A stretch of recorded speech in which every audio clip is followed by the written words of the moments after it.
Taylor Burke. Have you ever been in a situation so unpredictable that if you made one wrong move or decision, multiple people could pay for the consequences?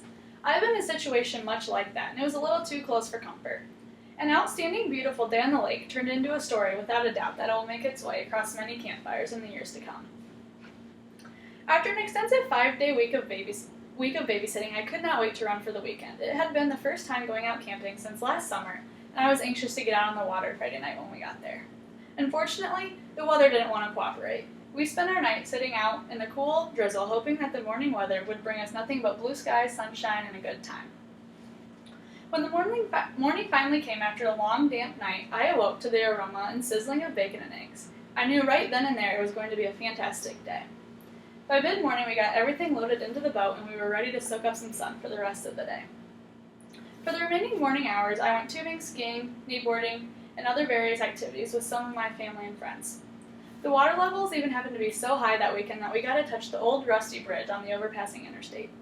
Shortly after, our boat had headed to a cove to meet up with another boatload of people that were camping with us. That's when everything changed. We arrived at the cove shortly before the other boat did to drop people off and go back to the dock to pick up a few more people. Right when everyone finally built up the courage to get into the cold water, gray, gloomy clouds filled the once so bright sky, and it began to sprinkle. I suggested that maybe we should head back, since there was a chance of severe storms later in the evening. I was ignored until it started downpouring about 15 minutes later, and lightning was getting closer and closer by the minute.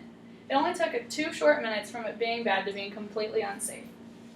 We securely packed 16 timorous people into our boat that only fits 10 comfortably. I was huddled up in front with 6 others until I looked out the front. Our boat was sitting only an inch from the water. We then quickly decided that we needed to shuffle more people to the back of the boat. Any major wave in the rippling water could have sent our boat under the water and risked the lives of 15 others. Not only could people have gone under with the boat, but it could have tipped over or left us abandoned in the water in the middle of a severe storm. Fortunately, the other boat came back looking for us, and they were able to get some of our passengers. That only solved half the problem. We still had 5 miles to go in the heavy hail, cold rain, and eerie lightning to get back to the boat dock. As we were trying to navigate back, we had the fuzzy radio on only to find out that there was a tornado spotted only 10 short miles from where we were located. Luckily, we made it back to the boat dock as safely as we could with no major catastrophes. As we were loading the boat onto the trailer, the sky cleared up, the sun came out, and it was beautiful for the remainder of the day. Never again will we go out for a day on the lake without checking to see what the weather calls for that day.